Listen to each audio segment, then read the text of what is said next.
বলো যুবক বাবারা, আর কতদিন পার্কে পার্কে ঘুরলে তোমার আশা পূরণ হবে? বলো আর কতদিন সারা রাত মোবাইল চালাইলে আশা পূরণ হবে? আর কতবার দাড়ি কাটলে আশা পূরণ হবে? বলো আর কতবার নামাজ বাদ দিলে আশা পূরণ হবে? এবং এ কথাটাও বলো তোমার হায়াতের বাকি আছে আর কতদিন? এমন কোনো দিন নেই যুবকের লাশের খবর নাই। পানির মধ্যে যুবকের লাশ, ঘুমের বিছানায় যুবকের লাশ, গাড়ির নিচে যুবকের লাশ, ওই মহামারী করোনায় যুবকের লাশ, ডেঙ্গুর মধ্যে যুবকের লাশ। মাত্র কয়েক মাস আগের ঘটনা, বিদেশ থাকিয়া টাকা স্বর্ণ নিয়ে আসছে বাড়িতে আনন্দ বিবির জন্য অলংকার। এয়ারপোর্টে এসে নামলো, স্ত্রী পরিবারের সবাই গাড়ি নিয়ে স্বামীকে আগাইয়া নিতে আসলো। গাড়ির মধ্যে উঠলো, গাড়ি চললো বাড়ির গন্তব্যে। যাইতে যাইতে কত গাড়ির মধ্যে বাচ্চা পরিবারের সাথে বহুদিনের মহব্বতের আকর্ষণীয় আনন্দ চলে। আল্লাহর কুদরতের খেলা, বাড়ি যাওয়ার কাছাকাছি গাড়িটা পানির মধ্যে চলে গেল। কয়েকদিন আগের ঘটনা দেখছো রে বাবা। ওই যুবক চোখের পানি ছেড়ে মিডিয়ার সামনে কান্না করে। মানুষ বিয়া করে না খাইয়াও বউ পোলা নিয়ে থাকে একটা আনন্দ। আমার কপালে সে আনন্দ নাই। টাকা কামাই করার জন্য বিদেশে গেলাম, আজ আমি টাকা আর অলংকার নিয়ে আসলাম, কিন্তু আমার কপাল কেন এত খারাপ? নিজের হাতে আমার বাচ্চাটা মরে গেল চোখের সামনে, স্ত্রীকেও হারাইলাম। এখন আমি কোন ঘরে যাব? আমার ঘর এখন আনন্দ দেওয়ার কেউ নাই, বাতি জানানোর কেউ নাই। ও আমার যুবক বাবারা, সিঙ্গাপুরে যাবে, হয় না ভিসা হঠাৎ করে হয়ে গেল, টিকিটও কেটে ফেললো, আর 5টা দিন পরেই সে সিঙ্গাপুর চলে যাবে। অল্প বয়সের যুবক। 2 দিন আগে এক বন্ধু সকাল 8টায় টেলিফোন করে কয় চল আমরা একটু নাস্তা করতে যাই। যুবক বলে মা আমি একটু বের হচ্ছি। কেন? বলে অমুক বন্ধু আসছে, চায়ের দোকানে যাব। ওই মরণস্রোর নাম কি? বাইকটা নিয়ে বের হইয়া বন্ধুরে পেছনে নিয়া চায়ের দোকানে যখন চালানো শুরু করলো, এমন ভাবে আঁকা বাঁকা টান দিছে, দেওয়ালের সাথে বাড়ি লেগে জায়গায় বন্ধু পরে মাথায় আঘাত, জাগাত নাই। সিঙ্গাপুর মাওলায় নেয় নাই, একেবারে বাড়ির থেকে আসল বাড়ি পর্যন্ত আল্লাহ টান দিয়া নিয়ে গেল। ও যুবক বাবা, ইদানিং কালে যত লাশের খবর, যুবকের লাশ।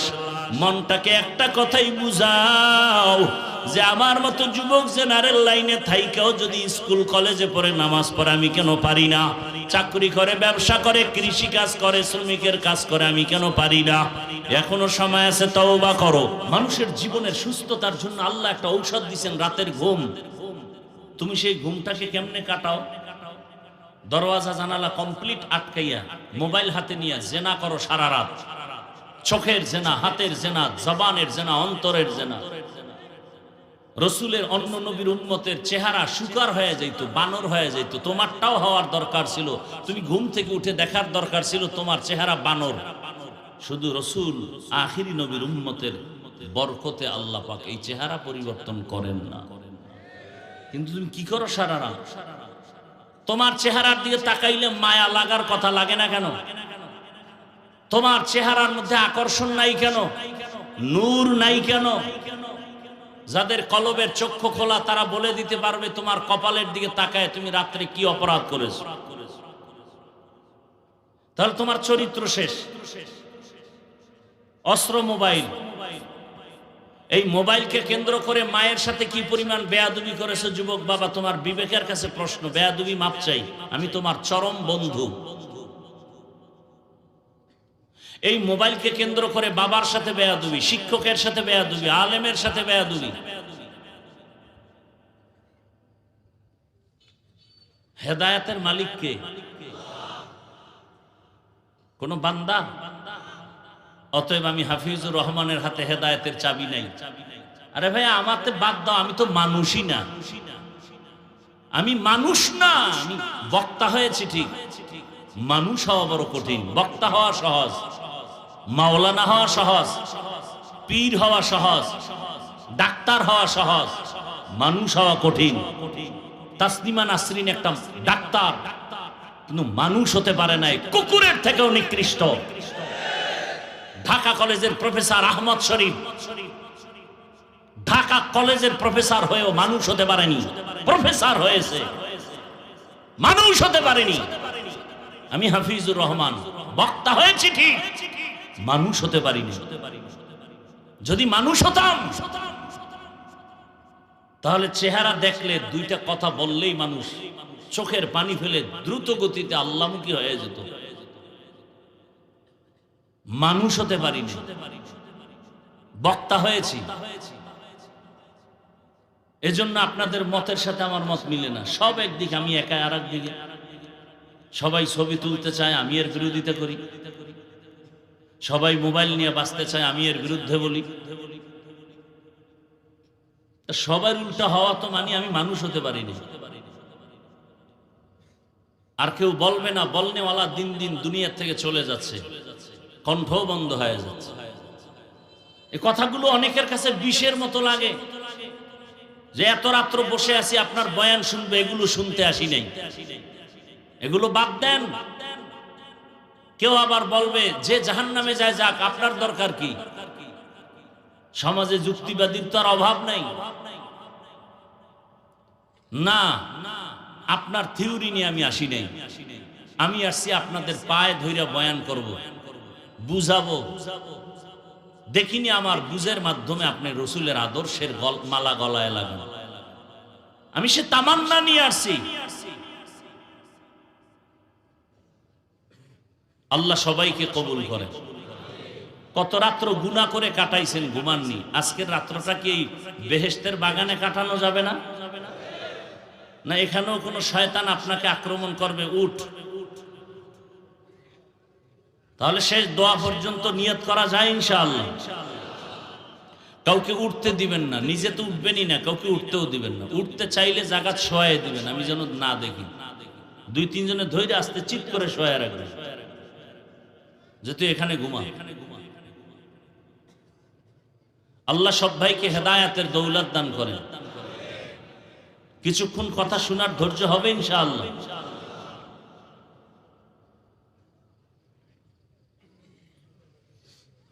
তো উলামায়ে কেরামের জন্য দোয়া করলাম, আল্লাহ উলামায়ে কেরামের ইজ্জতকে বেশি বেশি বাড়ায় দেন। আরো আস্তে করে বলেন। এবার আমার তেলাওয়াতকৃত আয়াত এবং হাদিসের তরজমাটা বলি, তারপরে ব্যাখ্যা। ইয়া আইয়ুহাল্লাযীনা আমানুস্তাঈনু বিস-সাবরি ওয়াস-সালাহ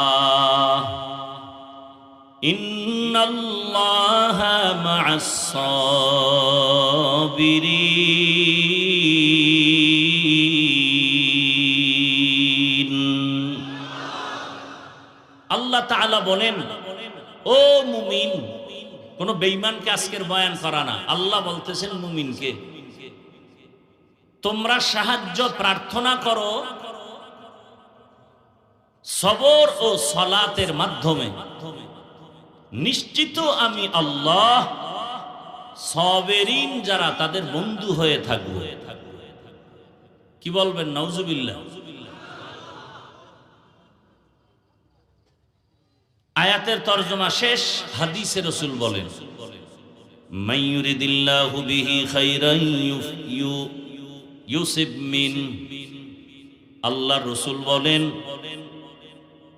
যে ব্যক্তি আল্লাহ যাকে বেশি ভালোবাসবেন, মোহাব্বত করার ইচ্ছা করবেন, তাকে মুসিবতের দ্বারা পরীক্ষা নিবেন। মাইয়ুরিদিল্লাহু বিহি খাইরান ইউসিব মিন। আল্লাহ মুসিবতের দ্বারা তার প্রিয় বান্দাদের পরীক্ষা নিবেন। আয়াত ও হাদিসের তরজমা শেষ। আয়াতের মধ্যে আমার আল্লাহ দুনিয়ার মুমিনকে বয়ান করেছেন, কোন বেঈমানকে না। শুধু মুমিনকে বললেন কেন, বেঈমানকে বললেন না কেন? সাহায্য চাও, ও মুমিন, সাহায্য চাও। সবর ও সালাতের মাধ্যমে। আল্লাহ শুধু মুমিনকে বয়ান দিলেন কেন? এর সংক্ষেপ জবাব, জান্নাত শুধু মুমিন পাবে, কোনো বেঈমান জান্নাত পাবে না। এবং আল্লাহ এত দয়াময় যে জান্নাত যে মুমিনকে দিবেন আল্লাহ চান বিনা হিসাবে দিতে। আমরা কি বিনা হিসাবে জান্নাত চাই? আল্লাহ কবুল করে। সাহায্য চাইতে বললেন কেন? এ হলো প্রশ্ন। এবং সাহায্য কার থেকে চাবো এটাও একটা প্রশ্ন। এবং সাহায্যটা কোন সিস্টেমে নিব চাবো এটাও একটা প্রশ্ন। সাহায্যের প্রয়োজন কি? কেন সাহায্য চাইতে আল্লাহ বললেন? কার কাছে চাইতে বলবেন? কোন সিস্টেমে সাহায্য চাবো, দরকার কি, এটা আগে বুঝি। দুনিয়াতে যত মানুষ আল্লাহ বানিয়েছেন প্রত্যেকেই অন্যের সাহায্য ছাড়া চলার কোনো রাস্তা নাই। প্রত্যেকটা মানুষ অন্যের সহযোগিতা ছাড়া চলতে। এইরকম যদি ডিস্টার্ব করে, আপনাদের দায়িত্ব দিছি না কাউকে উঠতে দিবেন না? আমি মোনাজাত দিয়ে দেই, আপনারা যদি আমার বয়ান না নেন, আমার এত ঠেকাটা কি আমি আপনাদেরকে বয়ান দিব? এইভাবে কোনো বয়ান হয়? আমরা পারি, অন্তত আমি পারি না। আর আমার কথা হলো, যাদের দীর্ঘ টাইম বসার অভ্যাস নাই, আপনারা কেন ভেতরে ঢুকছেন? আপনারা বাহিরে দাঁড়ায় দাঁড়ায় বয়ান শুনবেন, প্রয়োজনে আবার চলে যাবেন। চোখের নজরে যারা আছে এখানে ঢুইকা কেন ডিস্টার্ব করবেন বলেন তো? এই প্যান্ডেলটার দাম কত আপনি জানেন? এরকম একটা মজলিস আরশে আজিমে চলতেছে, আমার আল্লাহ সেখানে ওয়াজ করতেছেন, ফেরেশতারা শ্রোতা হয়ে আছে। আল্লাহ ডাইরেক্ট বয়ানের শেষে ঘোষণা দিয়ে দিবেন, এই প্যান্ডেলে যারা আছে সবার জীবনের সব গুনাহ মাফ। এজন্য আমি প্রায় সময় বলি, এই সমস্ত প্যান্ডেল, এই খেরের বিছানা, একেবারে পৃথিবীর থার্ড ক্লাসের বিছানা। এখানে এসে বসতে গেলে কপাল লাগে, সব কপালওয়ালাদের কপালে জুটে না। এ সমস্ত প্যান্ডেলে আসতে কপাল লাগে, সব কপাল পোড়ারা পারে না। এখানে বসতেও কপাল লাগে, মোনাজাত দিয়ে যাইতেও কপাল লাগে। কপাল বড় ভিন্ন জিনিস। কপাল যদি পুড়ে যায় তো আমি হাফিজুর রহমান কেন আর মক্কা মদিনার ইমাম কেন? স্বয়ং রসুলের বয়ান ওই কপাল পরার কপালে কালেমা জুটে না। এমন কোন কপাল পরার নাম কি আপনাদের জানা আছে যে রসুলের হাতে কালেমা পড়ে নাই? যেই রসুলকে একবার দেখলে জাহান্নামের আগুন হারাম, যেই রসুলের চেহারা দেখলে পেটের ক্ষুধা থাকে না, কি আকর্ষণ আল্লাহ দিছেন।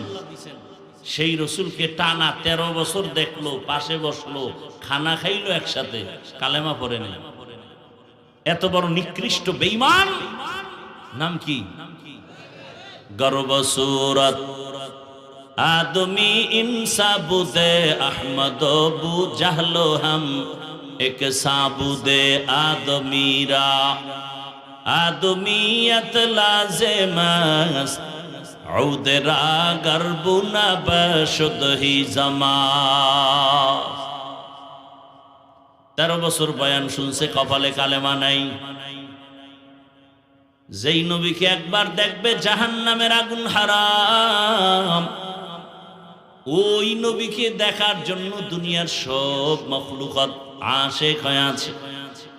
গর্তের পিপিলিকাও চায় এক নজর রহমতের নবীরে দেখবে। গর্তের সাপ অনেক দিন পর্যন্ত অপেক্ষায় আছে, রহমতের নবী আসবেন আর এক নজর দেখবেন। কেমন মায়ার নবী, রহমতের নবী আমার, যেই রহমতের নবী রাস্তা দিয়া হাঁটার সময় দুপার্শ্বের গাছ নত হয়ে সালাম জানায়। কেমন মায়ার নবী আমার। আম্মা জান আয়েশা রাদিয়াল্লাহু আনহা বলেন, নবীর ঘাম আমি বোতলের মধ্যে ভরে রাখতাম আর আতর হিসেবে ব্যবহার করতাম। সেই নবীকে 13 বছর দেখার পরও কালেমা পড়ে না, এর নামই হলো কফাল।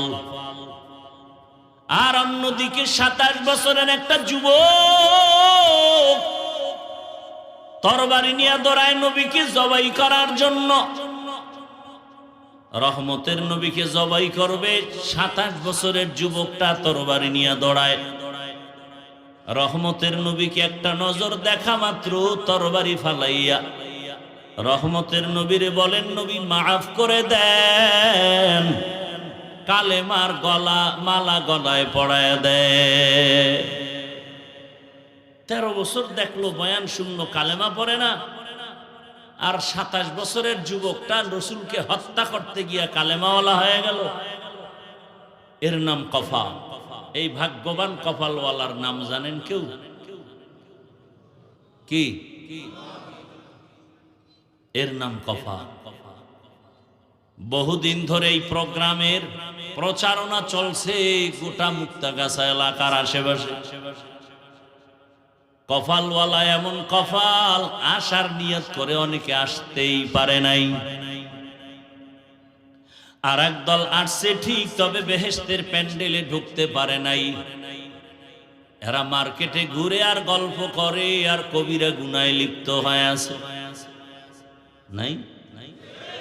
আর একদল কপালওয়ালারা বেহেশতের প্যান্ডেলে ঢুকছে, কিন্তু তার কপালও বেশি ভালো না।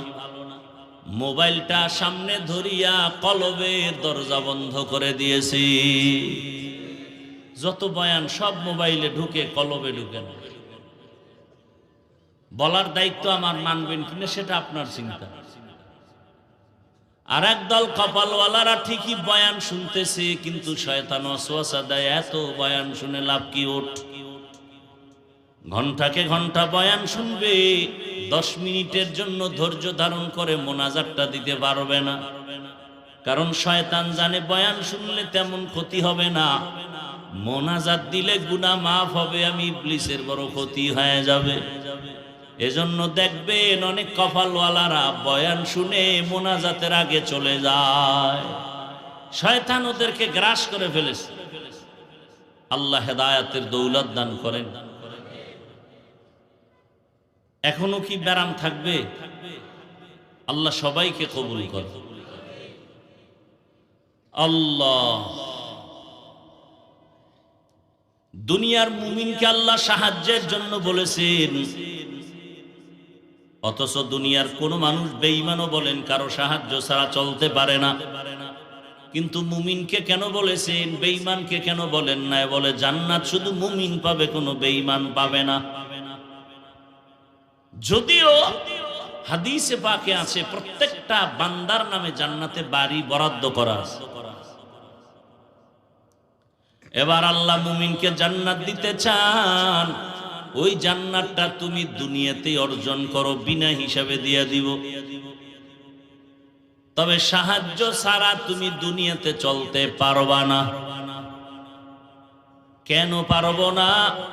এর 1 নাম্বার কারণ, আমরা বড় দুর্বল। আমরা কি বাহাদুরি দেখাই খুব শক্তিশালী। মিয়া, একটা মশার শক্তি আছে আপনার ভেতরে। এসি মশারি লাগায় ঘুমাইছে, বাতি বন্ধ করার পরে দেখে কানের সামনে মশা গান গাইতেছে। এত আরামের ঘুমটা নষ্ট করলো, এসি মশারিও মানলো না, মাথা গরম হয়ে গেছে, বাতি জ্বালাইছে। মশারির ছিদ্র দিয়া মশা ঢুকলো কেমনে? বাতি জ্বালায় তদন্ত করে যাক, মোটামুটি ঢুকছে কোন দিক দিয়ে বলা যায় না। আল্লাহ কয় ওদিকে তাকায়, এবার নিজের দিকে তাকা। একটা ছোট্ট ছিদ্র দিয়া মশা ঢুকতে পারে না, সেই দিয়া ঢুকলো। আর তোর কানের ছিদ্র কত বড়! তোর কানের সামনে মশা ঘুরে একবারও ভেতরে ঢুকে না, তোর বাবায় পাহারা দেয়। একটা মশা যদি কানের মধ্যে ঢুকে যায়, তোর সারা রাতের ঘুম নষ্ট হয়ে যাবে। নাকের মধ্যে যদি একটা ইজাস্তাআনতা ফাস্তাইন বিল্লাহ, যখন সাহায্য চাইবা তুমি আল্লাহর কাছে চাও। আল্লাহর কাছে চাইতে দেরি, বান্দা পাইতে মোটেও দেরি হবে না। কিন্তু আমরা আল্লাহর কাছে অনেকে চাই, অনেকে বলে চাইও পাই না, এজন্য চাই না। আল্লাহ বলেন চাওয়ারও সিস্টেম আছে, দুই জিনিসের মাধ্যমে আমার কাছে চাও।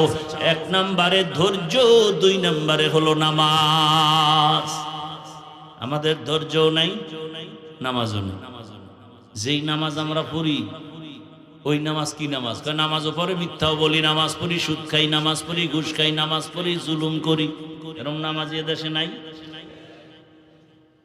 এই নামাজ তো জান্নাতের নামাজ নয়। নামাজ কেমন নামাজ? আল্লাহ নিজেই বলে নামাজ কেমন জানো? আরাআইতাল্লাযী ইউকাযযিবু বিদ্দীন ফাযালিকাল্লাযী ইয়াদউল ইয়াতীম ওয়া লা ইয়াহুদ্দু আলা তুআমিল মিসকিন। এরপরে আয়াত কি? ফাওয়াইলুল লিল মুসাল্লিন। ওয়াইল নামক জাহান্নাম নামাজি মুসল্লির জন্য।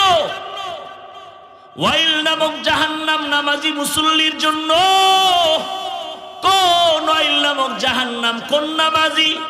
নামাজও পড়ে গুনাহও করে। আর যেই নামাজি নামাজ পড়বে গুনাহ করবে না, তার জন্য বিনা হিসাবে জান্নাত। এরে নবীর আশিক, আল্লাহর থেকে নামাজ আর সবরের মাধ্যমে সাহায্য চাও, আল্লাহ দরজা খুলে দিবেন। এরে নবীর উম্মতের দল, এই ধৈর্যের মাধ্যমে তুমি সাহায্য প্রার্থনা করো। ধৈর্য তিন প্রকার: ইবাদতের বেলায় ধৈর্য, মুসিবতের বেলায় ধৈর্য, গুনাহের বেলায় ধৈর্য। স্বামী আর স্ত্রী কথা বলতেছে, হঠাৎ করে একদিন স্ত্রী স্বামীকে বলে তুমি আমারে কেমন মহব্বত করো? বলে জীবন থেকেও বেশি। বলে তার নমুনা কি? বলে তুমি যা চাইবা তাই দিব, তুমি আমার জীবন, তুমি আমার মরণ। স্ত্রী একজন দিনদারি নারী, আল্লাহ ভোলা নারী, ডাক দিয়ে কয় হে স্বামী, ভালো করে বলো আমি যা চাইবো তাই দিবা? বলে হ্যাঁ। এবার স্ত্রী পরীক্ষামূলক বলে ও স্বামী আমার, আমি যদি চাইলেই দাও, দেরি না করো তো আমারে 3 তালাক দিয়া দাও। কয় তালাক? স্বামী খুশি। স্বামী বলে এটা তো দেওয়ার জন্য বলি না। বলে ওয়াদা করছো যা চাইবো তাই দিবা, দাও, তালাক দাও। দুইজনের ভেতরে মৃদু তর্ক শুরু হয়ে গেল। সমাধানের জন্য জামানার নবীর দরবারে রওনা। রাস্তার মাঝে যাইয়া হঠাৎ স্বামী বেচারা রাস্তায় পড়ে গিয়া পা ভেঙে গেছে। নুজহাতুল মাজালিসের মধ্যে ধৈর্যের বয়ানে ঘটনা আছে। ওই আল্লাহর বান্দা যখনই পা ভেঙে চিৎকার শুরু করে, আল্লাহ তুমি আমারে মুসিবত থেকে বাঁচাও। স্ত্রী হাতটা ধইরা বলে নবীর দরবারে যাব না, বাড়ি লও।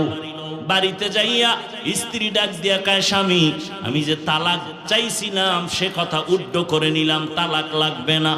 স্বামী বলে বিবি চাইলা কেন, আবার চাওয়ার পরে ফিরাইয়া নিলা কেন? এবার বিবি ডাক দিয়া কয় স্বামী আমার, তুমি কি রাসূলের হাদিস শোনো নাই? রহমতের নবী বলছেন মাইয়ুরিদিল্লাহু বিহি খাইরান ইউসিব মিন। আল্লাহ যারে বেশি আদর করে, মোহাব্বত করে, তারে মুসিবতের পরীক্ষা নেয়। আমি আমার বাবার ঘর মায়া ছাড়িয়া তোমার সংসারে আসছি খেদমত করার জন্য। এত বছর তোমার সংসার করলাম, একটা দিন কোনো মুসিবত দেখলাম না, কোনো কান্না নাই, হা হুতাশ নাই। বুঝলাম যেখানে মুসিবত নাই ওখানে আল্লাহর রহমত নাই। এজন্য কইছি ঘরে থাকবো না, যেখানে রহমত নাই ওখানে আমিও নাই। কিন্তু আল্লাহর কুদরত, যখন তুমি রাস্তার মাঝে গিয়া পড়ে গিয়া পাটা ভেঙে ফেলেছ, তখন তোমার কান্না শুরু হয়েছে। মুসিবত এসে গেছে। মুসিবত যেখানে আছে রহমত সেখানে আছে, আমিও সেখানে আছি। এ কারণে তালাক চাইয়া আবার ফিরায় নিয়েছি। আর আমরা সামান্য একটু মুসিবতে পড়লে আল্লাহরে শুদ্ধা গালি দেয়, আছে না নাই? আল্লাহ হেদায়েতের দৌলত দান করেন। আল্লাহ বলেন আমি পরীক্ষার হলে পাঠাইছি, পরীক্ষা করিয়া তোমার ঈমানটা তাজা করব, যাচাই করব। আল্লাহর কাছে সাহায্য চাওয়ার জন্য 2 জিনিস লাগবে, ধৈর্য আর নামাজ। আমাদের ধৈর্য নাই, নামাজও নাই, এ কারণে সাহায্য চাইও আমরা পাই না। যারা আল্লাহর কাছে চাওয়ার মতো চাইছেন, আল্লাহ তাদেরকে দিয়েই দিছেন, কঠিন ভাবে দিছেন। ভাইরা আমার, আল্লাহ পাক রব্বুল আলামিনের কাছে চাইছেন, আল্লাহ নগদ দিয়া দিছেন, বাকিতেও দেন নাই। এ দুনিয়ায় আল্লাহর এক বড় দুশমন, নাম হলো ফিরআউন। জানেননি তার স্ত্রীর নাম কি? জোরে বলেন। ও আম্মা জানেরা, ও আমার কলিজার যুবক বাবারা, বৃদ্ধ বাবাজিরা, ভালো করে শুনে নাও। ও পর্দার আড়ালের মা, এ জমিনে বড় বেঈমান আল্লাহর নামের দুশমন এমন ফিরআউন।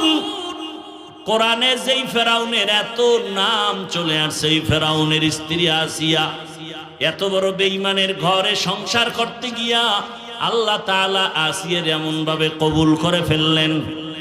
আসিয়ার ব্যাপারে রহমতের নবী বলেন, কিয়ামতের দিন জান্নাতে আসিয়ার সাথে আমি মুহাম্মদের বিবাহ হবে। আরো আস্তে করে বলেন। কেমন নারী! ও পর্দার আড়ালের মা বোনেরা, ও আম্মা জানেরা, আপনাদের মতো কত মা এই এলাকায় এখনো আছে, বেপর্দায় চলে না, নামাজ ছাড়ে না, মোবাইলে সময় নষ্ট করে না, স্বামীর মাল খেয়ানত করে না। আম্মা জানেরা, আপনারা কি পারবেন না একজন ভালো নারী হবেন? ও যুবক বাবারা, আমি তোমাদেরকে যতই বয়ান করি, আমি কিন্তু এ কথা বলি না আমার মতো টুপিওয়ালা বড় হুজুর হয়ে তসবিহ হাতে নাও, স্কুল বন্ধ করে মাদ্রাসায় যাও, আমি এ কথা কিন্তু বলি নাই। আমি অন্তর থেকে বলি, আমার দেশে মাওলানা মুফতি মুহাদ্দিসের অভাব নাই, আমার দেশে আদর্শ ডাক্তারের দরকার, আমার দেশে আদর্শ ইঞ্জিনিয়ারের দরকার, আদর্শবান ডিসি এসপি ওসির দরকার। আজ আমার দেশের প্রত্যেকটা থানা জেলার ওসি ডিসি এসপি যদি 5 বেলার নামাজি হতো, কোরআনের বয়ান চলতো, কোনো সুদখোরের থেকে অনুমতি নেওয়ার প্রয়োজন হতো না। অতএব তুমি ডাক্তার হও, দোয়া করি, ইঞ্জিনিয়ার হও, প্রফেসর হও, কিন্তু আল্লাহর মোহাব্বত নিয়ে নবীর আদর্শের মালা গলায় লাগাও। তোমার মতো যুবক তোমাদের চোখের সামনে কি নাই? স্কুলে পড়ে, কলেজে পড়ে, নামাজও পড়ে নাই? বলো তুমি কেন পারবা না রে বাবা? তোমার মতো কত যুবক র্যাব, আর্মি, পুলিশ, বিডিআর এর চাকরি করে, নামাজ ছাড়ে না। তোমার বিবেকটাকে জিজ্ঞাসা করো, তুমি কেন পারবা না? তোমার মতো যুবক তাকায় দেখো, আজকে রাস্তায় গাড়ি চালায়, নামাজ পড়ে, তুমি বিবেকটাকে জিজ্ঞাসা করো, তুমি কেন পারবা না? তোমার মতো জেনারেল লাইনের সন্তান কৃষি কাজ করে, নামাজ পড়ে, নদীর মধ্যে মাছ ধরে, নামাজ পড়ে, ব্যবসা করে, নামাজ পড়ে, ডাক্তার, প্রফেসর, ইঞ্জিনিয়ার, নামাজি অভাব নাই। ও আল্লাহর বান্দারা, একটু চিন্তা করো, কয়দিনের আশা পূরণে গুনার পথে দৌড়াবা? মনের শখ মিটাইয়া মনের আশা পূরণে কত গুনাহ করেছো। মনে চাইছে পার্কে যাবা, দৌড়ায় গেছো, মনে চাইছে সারা রাত মোবাইল চালাবা, চালাইছো, মনে চাইছে নামাজ পড়বা না, পড়ো নাই, মনে চাইছে তুমি দাড়ি রাখবা না, রাখো নাই। আর কয়দিন, এখনো কি আশা পূরণ হয় নাই? বলো যুবক বাবারা, আর কতদিন পার্কে পার্কে ঘুরলে তোমার আশা পূরণ হবে? বলো আর কতদিন সারা রাত মোবাইল চালাইলে আশা পূরণ হবে? আর কতবার দাড়ি কাটলে আশা পূরণ হবে? বলো আর কতবার নামাজ বাদ দিলে আশা পূরণ হবে? এবং এ কথাটাও বলো, তোমার হায়াতের বাকি আছে আর কতদিন? এমন কোনো দিন নেই যুবকের লাশের খবর নাই। পানির মধ্যে যুবকের লাশ, ঘুমের বিছানায় যুবকের লাশ, গাড়ির নিচে যুবকের লাশ, ওই মহামারী করোনায় যুবকের লাশ, ডেঙ্গুর মধ্যে যুবকের লাশ। মাত্র কয়েক মাস আগের ঘটনা, বিদেশ থাকিয়া টাকা স্বর্ণ নিয়ে আসছে বাড়িতে, আনন্দ বিবির জন্য অলংকার, এয়ারপোর্টে এসে নামলো, স্ত্রী পরিবারের সবাই গাড়ি নিয়ে স্বামীকে আগাইয়া নিতে আসলো, গাড়ির মধ্যে উঠলো, গাড়ি চললো বাড়ির গন্তব্যে। যাইতে যাইতে কত গাড়ির মধ্যে বাচ্চা পরিবারের সাথে বহুদিনের মহব্বতের আকর্ষণীয় আনন্দ চলে। আল্লাহর কুদরতের খেলা, বাড়ি যাওয়ার কাছাকাছি গাড়িটা পানির মধ্যে চলে গেল। কয়েকদিন আগের ঘটনা দেখছো রে বাবা। ওই যুবক চোখের পানি ছেড়ে মিডিয়ার সামনে কান্না করে। মানুষ বিয়ে করে না খাইয়াও বউ পোলা নিয়ে থাকে একটা আনন্দ। আমার কপালে সে আনন্দ নাই। টাকা কামাই করার জন্য বিদেশে গেলাম, আজ আমি টাকা আর অলংকার নিয়ে আসলাম, কিন্তু আমার কপাল কেন এত খারাপ? নিজের হাতে আমার বাচ্চাটা মরে গেল চোখের সামনে, স্ত্রীকেও হারাইলাম, এখন আমি কোন ঘরে যাব? আমার ঘর এখন আনন্দ দেওয়ার কেউ নাই, বাতি জানানোর কেউ নাই। ও আমার যুবক বাবারা, সিঙ্গাপুরে যাবে, হয় না ভিসা হঠাৎ করে হয়ে গেল, টিকিটও কেটে ফেললো, আর 5টা দিন পরে সে সিঙ্গাপুর চলে যাবে। অল্প বয়সের যুবক। 2 দিন আগে এক বন্ধু সকাল 8টায় টেলিফোন করে কয়, চল আমরা একটু নাস্তা করতে যাই। যুবক বলে, মা আমি একটু বের হচ্ছি। কেন? বলে, অমুক বন্ধু আসছে, চায়ের দোকানে যাব। ওই মরণস্রোর নাম কি? বাইকটা নিয়ে বের হইয়া বন্ধুরে পেছনে নিয়ে চায়ের দোকানে যখন চালানো শুরু করলো, এমন ভাবে আঁকা বাঁকা টান দিছে, দেওয়ালের সাথে বাড়ি লেগে জায়গায় বন্ধু পরে মাথায় আঘাত, জাগাত নাই। সিঙ্গাপুর মাওলায় নেয় নাই, একেবারে বাড়ির থেকে আসল বাড়ি পর্যন্ত আল্লাহ টান দিয়া নিয়ে গেল। ও যুবক বাবা, ইদানিং কালে যত লাশের খবর, যুবকের লাশ, মনটাকে একটা কথাই বুঝাও যে আমার মতো যুবক জেনারেল লাইনে থাইকাও যদি স্কুল কলেজে পড়ে নামাজ পড়ে আমি কেন পারি না? চাকরি করে, ব্যবসা করে, কৃষি কাজ করে, শ্রমিকের কাজ করে, আমি কেন পারি না? এখনো সময় আছে, তওবা করো। ও পর্দার আড়ালের মা, ওই ফেরাউনের স্ত্রী আল্লাহকে এতবার রাজি করে ফেললেন যে নবী নিজে বলে গেছেন কিয়ামতের দিন আসিয়ার সাথে আমার বিবাহ হবে জান্নাতের ভেতরে। আসিয়া ফেরাউন একদিন দেখে আসিয়ার জবান থেকে আমার আল্লাহর নাম বের হয়ে গেছে। ফেরাউন কয়, এই আসিয়া, কার নামটা নিলা? বলে, আমার রব। ফেরাউন বলে, মিশরের রব তো আমি, তুমি আবার কারে রব বলো? বলে, তোমারে যিনি বানাইছেন তিনি আমার রব। ফেরাউন বলে, সর্বনাশ, তুমি আমাকে রব মানো না? বলে, না মানি না। এবার বুঝানো শুরু করলো, একবারের জন্য হলেও তুমি আমাকে রব বলো, আস্তে আওয়াজ দিয়া বলো। আসিয়া কয়, ঈমান আমার আল্লাহর জন্য এনেছি, মরিয়া গেলে যাব। আমার আল্লাহ তো এমন দুর্বল না যে তোমাকে আসতে বললে শুনবেন না। আমার আল্লাহকে আর ফাঁকি দেওয়া যাবে না। ফেরাউন সোজাভাবে যখন পারে নাই, এবার বাঁকা হইয়া খানা বন্ধ, ঘুমের বিছানাও নাই, কষ্ট দিতে দিতেও ফেরে না। এক পর্যায়ে ফেরাউন সিদ্ধান্ত নিল আসিয়াকে শুলিবিদ্ধ করে ফাঁসির মঞ্চে মেরে ফেলা হবে। ঘোষণা হয়ে গেল আসিয়ার ফাঁসি হবে অমুক দিন। মিশরের ময়দানে হাজারো লাখো মানুষের সমাগম হয়ে গেল। আসিয়াকে হাতে পায়ে রশি লাগাইয়া ফাঁসির মঞ্চে যখন নেওয়া হয়, আসিয়ার চোখে পানি, কান্নার আওয়াজ। হঠাৎ করে তাকাইয়া দেখে জামানার নবী মূসা ওই পথ দিয়া হেঁটে যায়। মূসা নবী তাকাইয়া দেখে আসিয়াকে ফাঁসির মঞ্চে নেয়।